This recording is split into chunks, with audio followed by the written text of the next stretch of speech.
रोके वाला होती है जब रोके तो मैं आप लोगों को 14वां प्रश्न बताने जा रहा हूँ।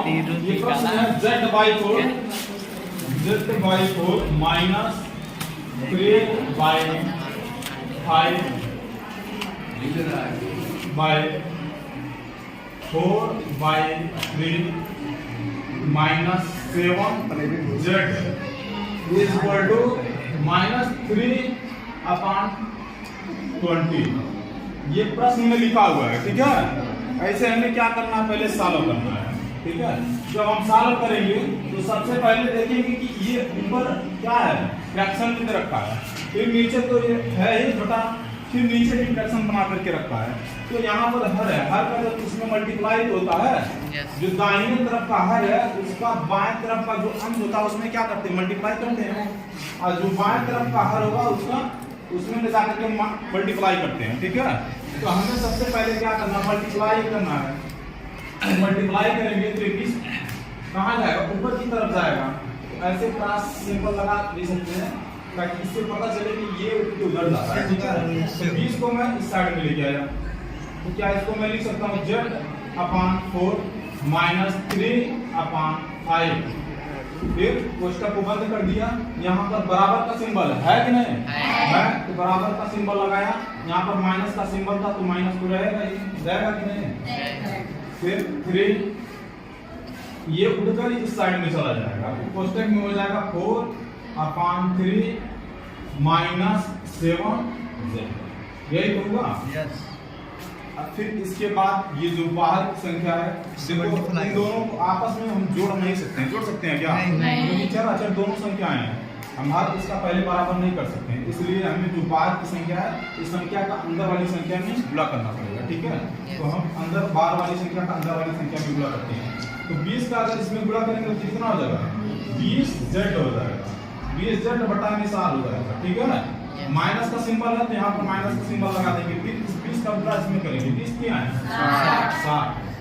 60/5 हो जाएगा, ठीक है। फिर बराबर का सिंबल है तो बराबर का सिंबल लगा देंगे। -3 है, 3 का मल्टीप्लाई 4 में होगा, तो 4 क्या है माइनस का हमको 12 मिल चुका है, ठीक है। बटा में 3 हो जाएगा। फिर देखो माइनस यहाँ पर भी माइनस, इन दोनों का आपस में मल्टीप्लाई होगा तो क्या हो जाएगा, तो माइनस माइनस प्लस हो गया। 7×3=21। हमने जो बाहर की संख्या थी दोनों तरफ का उसका अंदर वाले संख्या में मल्टीप्लाई कर दिया, ठीक है। अब तो ये सिंपल रूप में आ गया है। अब देखेंगे इसमें कि कुछ ऐसा भी कोई संख्या है क्या एक दूसरे से जो कटे, अगर कटेगी तो छोटा कर देंगे, नहीं कटेगी तो फिर उसका हर बराबर कर लेंगे। अगर मैं डायरेक्ट हर बराबर करूंगा तो इसमें 5 का मुझे क्या करना पड़ेगा, गुणा करना पड़ेगा, फिर इसमें इस संख्या का गुणा करना पड़ेगा। लेकिन मैं देख रहा हूँ जो 20 है 4 से कटने वाली है कि नहीं, तो मैं काट के यहीं पर इसको छोटा कर लूंगा तो हर बराबर करने में मुझे बहुत ही सावधानी पूर्वक आसानी होगी, ठीक है। तो मैं सबसे पहले यहीं पे इसको काट दे रहा हूँ। अगर मैं देखो 4 से इसको 20 को काटूंगा तो कितनी बार कटेगा, 5 बार, तो 4 बचे 20, यानी कि मुझको यहाँ पे मिल गया 5। तो क्या मैं इसको 5z लिख सकता हूँ, लिख सकता हूँ। फिर यहाँ पर माइनस का सिंबल है तो मैंने माइनस का सिंबल लगाया। यहाँ पे ऊपर 60 है नीचे 5 है। अब मैं 5 का बात करूंगा तो कितनी बार में 60 आ जाएगा, 12 बार। तो मैं इसको लिख सकता हूँ क्या 12, क्योंकि ये कट जा रहा है, 5 बार ही 60 होता है, 12 में से 60 कह सकते हैं, 5 बार 60 होता है, ठीक है, बराबर। अब यहाँ पे देखो ये जो 12 ऊपर दिया हुआ है, नीचे वाले 3 से क्या होगा, कटेगा, 3 4 यानी कि ये भी क्या हो गया, कट गया। तो हमको मिल गया 4, ठीक है, प्लस 21, यही तो है। अब इसमें हमें क्या करना है, देखो चर को चर के साथ, अचर को अचर के साथ जोड़ना, ठीक है। जोड़ने के लिए हमें क्या करना पड़ेगा, संख्याओं को पक्षांतर करनी पड़ेगी, ठीक है। तो पक्षांतर करने पर संख्याओं को पक्षांतर करने पर मैं लिख दे रहा हूँ यहाँ पर संख्याओं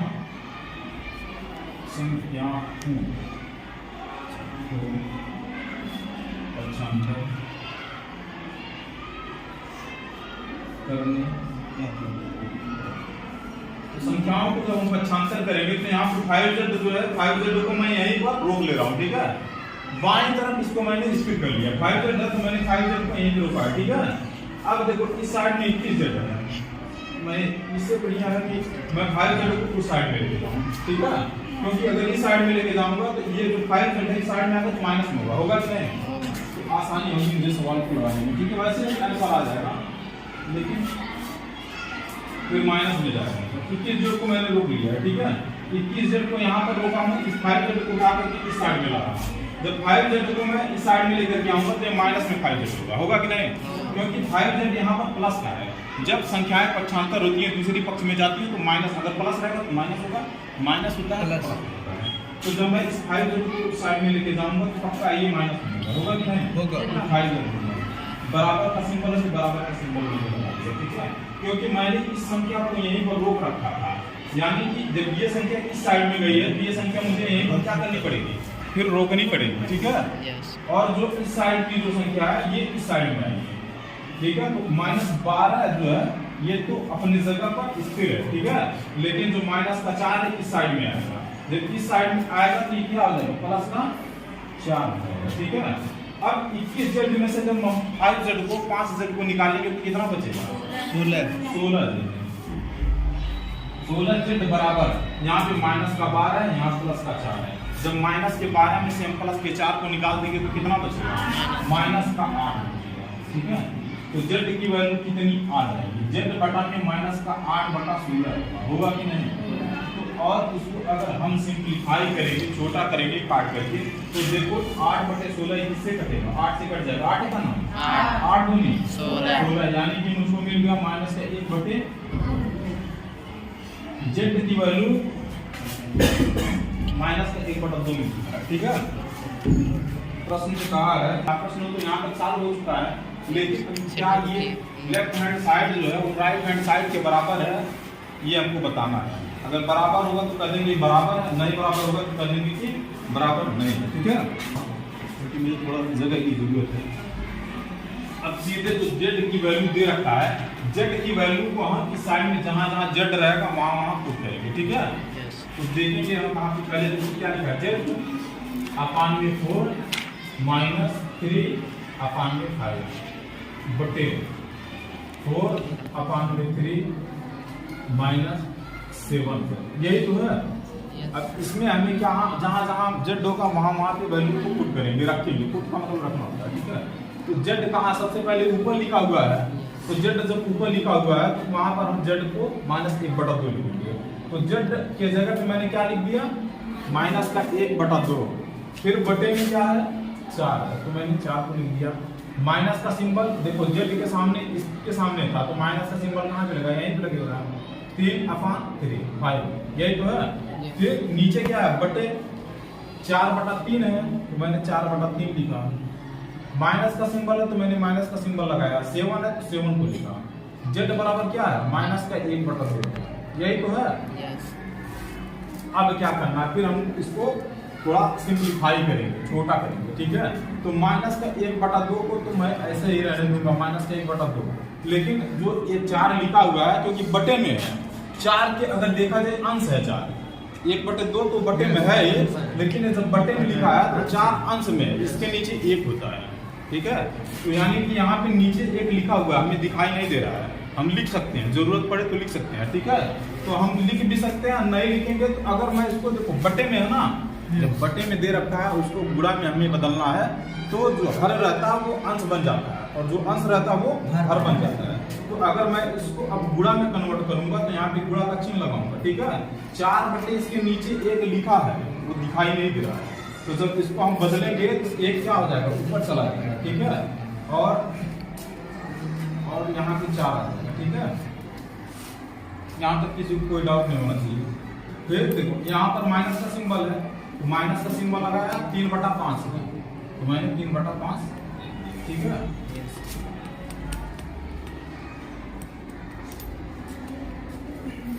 अब बटे यहाँ पे देखो 4/3 है, तो 4/3 लिखेंगे नीचे की तरफ। माइनस का सिंबल है तो माइनस का सिंबल -7 लिख दिया। इनटू में है तो इनटू माइनस का, इसका इसमें क्या हो जाएगा, मल्टीप्लाई हो जाएगा ना।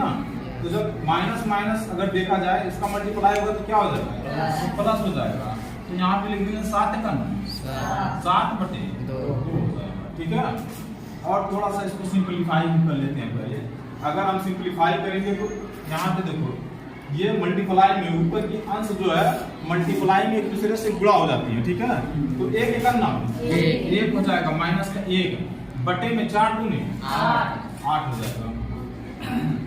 फिर क्या है यहाँ पर सिंबल माइनस का है तो हमने यहाँ पर सिंबल माइनस का लगा दिया 3/5 यही तो लिखा है ना, तो लिख दिया। फिर इसको इसके बटे में क्या दिया 4/3 है प्लस 7/2 है, तो मैंने यहाँ पर लिखा 4/3 प्लस 7/2। अब क्या करेंगे ऊपर वाले का भी हर समान करेंगे, नीचे जो दिया है इसका भी हर क्या करेंगे समान करेंगे, ठीक है। तो अब इस साइड में लगाने जा रहा हूँ -1 बटे में 8 है, ठीक है। अब माइनस का 3 बटे में 5 है।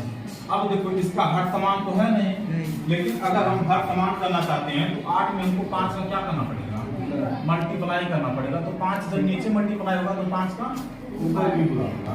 तो यहाँ पर 5 लिखा है तो यहाँ पर हमें 8 का क्या करना पड़ेगा मल्टीप्लाई करना पड़ेगा, ठीक है। 8 का मल्टीप्लाई करेंगे तो नीचे अगर मल्टीप्लाई करेंगे तो हमें ऊपर भी करना पड़ेगा, ठीक है। अब इसके बाद क्या है बटे में बीच में माइनस का सिंबल था ना, माइनस। अब बटे में क्या है 4/3 है और 7/2 है, यानी कि 4/3 प्लस 7/2 है। अब देखो इसका भी हर क्या है समान तो नहीं है, तो हमें समान करना पड़ेगा, यानी कि इसमें हमें 2 का गुणा करना पड़ेगा। जब नीचे गुणा 2 का करेंगे तो ऊपर भी क्या हो जाएगा 2 का गुणा हो जाएगा। यहाँ पर देखो हर बराबर करने के लिए 2 दे रखा है, 2 अगर दे रखा है तो इसमें हमें 3 का क्या करना पड़ेगा गुणा करना पड़ेगा। तो 3 का मैंने यहाँ पर भी गुणा कर दिया, ठीक है। अब यहाँ पर इसका मल्टीप्लाई है 5 का ना 5, फिर यहाँ पे माइनस का सिंबल था तो माइनस का सिंबल है 8 3 24। अब हर अगर देखा जाए 8 बचे 40 दोनों का समान है तो यहाँ पर हम 40 लिखेंगे, ठीक है। फिर बटे में यहाँ पे 4 दूनी प्लस है तो मैंने प्लस का सिंबल लगाया, ठीक है। 7 3 21। अब देखो इसका भी हर क्या है समान है 3 दूनी 6 होता है, ठीक है। अब माइनस का 5 प्लस का 24 दोनों जब मिलेंगे तो कितना होगा 24 5 29। तो माइनस का हम लोग क्या मिलेगा 29 बटा में क्या हो गया 29 बटा में 40। फिर बटे 8 और 21 और 8 29 होगा 29 होगा कि नहीं 29। अब बटा में 6।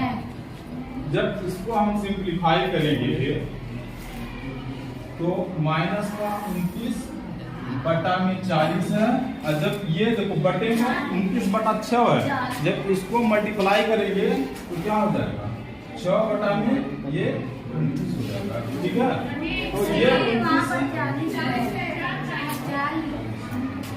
40 इससे ये क्या हो जाएगा कट जाएगा, ठीक है। तो बचा क्या 6 बटा में 40 वो भी माइनस का, ठीक है।